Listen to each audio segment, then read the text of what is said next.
and gentlemen, welcome to the Lion's Den Show. And here's your host, Cody Judy. Hello and welcome to the Lion's Den Show. I'm your host and your co-host, Cody Judy. It's good to be with you. Today is June 3rd, 2011, and our show today revolves around the war effort in Afghanistan and the Obama administration's continued pounding after the announcement of the May 1st alleged death of Osama bin Laden. If memory serves me correctly, the reason we were in Iraq was because of 9/11, and oh yeah, the reason Obama wanted an escalation in Afghanistan was to get bin Laden, who was, oh yeah, in Pakistan. So does anyone know why we are in Afghanistan anymore? The question here is, how many American deaths does it take for the United States to declare war on a different country? Because we just killed 9 civilians the other night in a night bombing raid in Afghanistan, and the president of Afghanistan, Hamid Karzai, said sometimes we have statements from them, referring to NATO, that reflects as if they are not aware that they are working in a sovereign nation. The Afghan president demanded NATO stop acting like an occupier, or he added, the Afghan government will be forced to take a unilateral action in this regard. Now the press all laughed at this because they don't even give the Afghan president credit for being anything more than a puppet president, someone who is propped up by outside sources, kind of like Obama. In America, actually, who is not really qualified as a natural-born citizen. I know about 5,000 of our citizens lost their lives in 9/11 bombings, and that has been eclipsed by the loss of life for our soldiers in combat in Iraq and Afghanistan. So we've doubled down easily in the war effort, not to mention the $1 trillion we have spent in those 2 wars.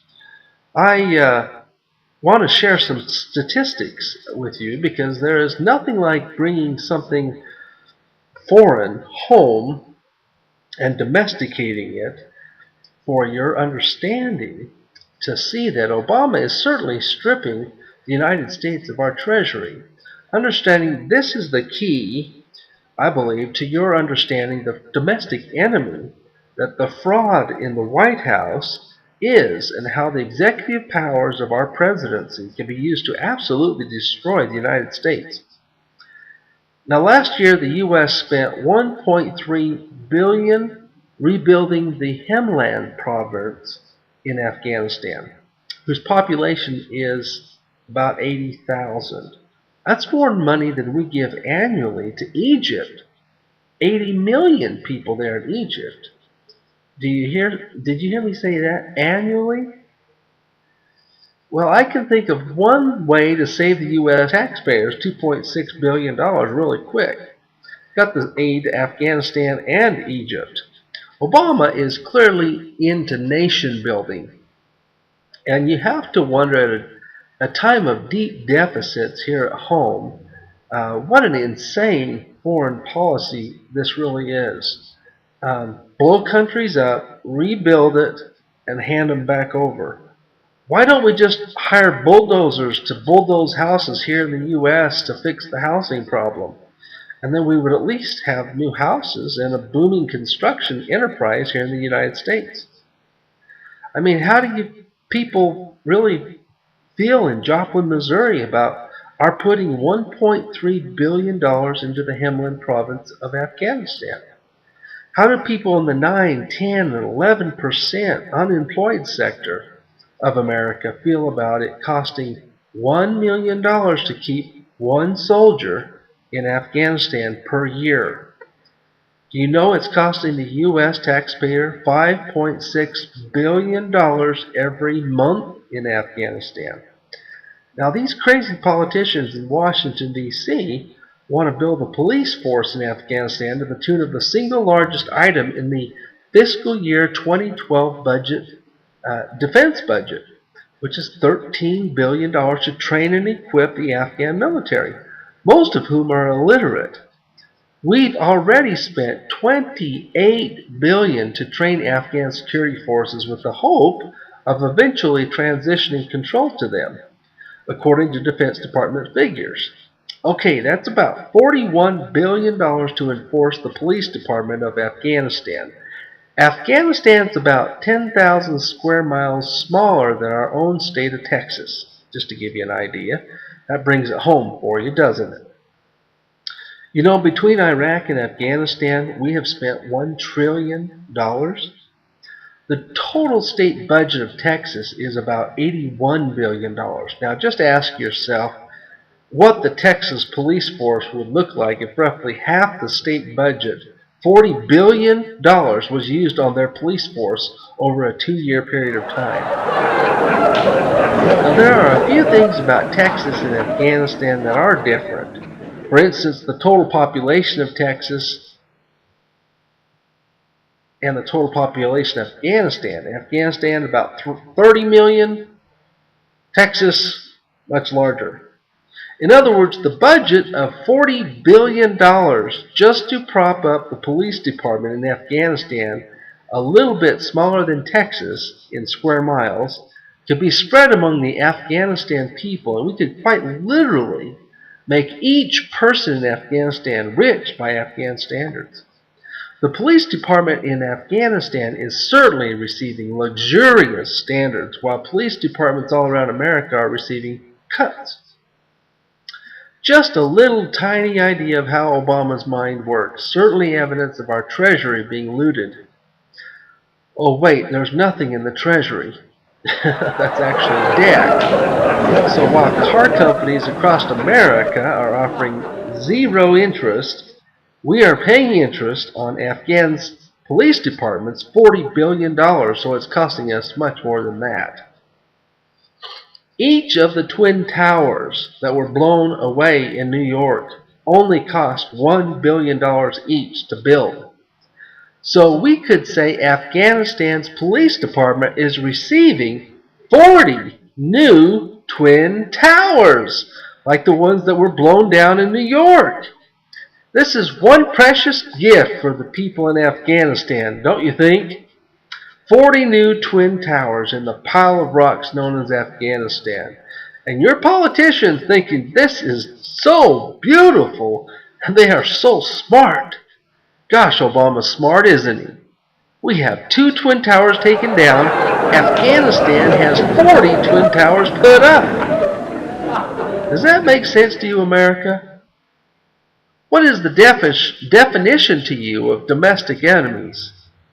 Maybe someone who robs you blind and kills your soldiers and topples your Constitution, and does so with a big smile while they export your jobs. I'm not sure anyone in prison right now even comes close to those offenses. So every month in Afghanistan, it's costing us $5.6 billion. Can you imagine the relief of every single capital city in America with an extra 5 Twin Towers built in a 5-year period of time? We could build 5 Twin Towers in every state capital of the nation over a 5-year period of time with the kind of money that we are spending in Afghanistan.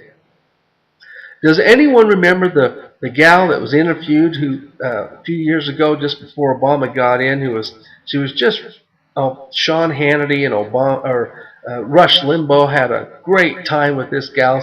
She was just screaming. She couldn't believe Obama was going to be elected. I can't believe Obama's going to be elected. I'm not going to have to buy gas in my car anymore. I'm not going to have to pay my rent anymore. And on and on. Well, honey, welcome to the real world. Obama has done that kind of favor to the foreign nations abroad because we are buying their gas and we are buying their oil and we are paying their rent. And while our city infrastructures are just falling down. Another domestic statistic to put this Afghanistan thing into reality: all of the revenue raised from the 40 million people of the state of California, which is 3 times larger than Afghanistan as far as square miles. through personal income tax was $50 billion. All the revenue would only support our troops there in Afghanistan for 9 months. $50 billion in Afghanistan, gone in 9 months. Do you really think sticking around Afghanistan is so cool? What this amounts to, folks, is our quality of life being given away to foreign nations. Obama doesn't care about shoring up Medicare or Social Security. He doesn't care about responsibly investing in the United States of America. He's bankrupting us with both hands as quickly as he possibly can. And then he'll stare you right in the face and tell you, I never said I was a natural-born citizen. I said I was a native-born citizen, meaning he knew what the difference was between the two. He wanted to confuse you, and he did a really good job of it. But to be honest, we have to face the fact that over 50% of America voted for this guy. Of course, they did so with the trust that he was qualified to be president. From the say-so of a lot of supposedly intelligent people in Washington, a few people in Washington, D.C., we call Congress. And in our next show, we are going to see just how those people in Congress get their information and how that was manipulated to skew Obama's eligibility requirements that shut Congress up. So stay tuned for my next show entitled Dumb and Dumber, the CRS Memorandum and Congress. Until next time, I'm Cody Robert Judy saying cowboy up and spur 'em in the guts.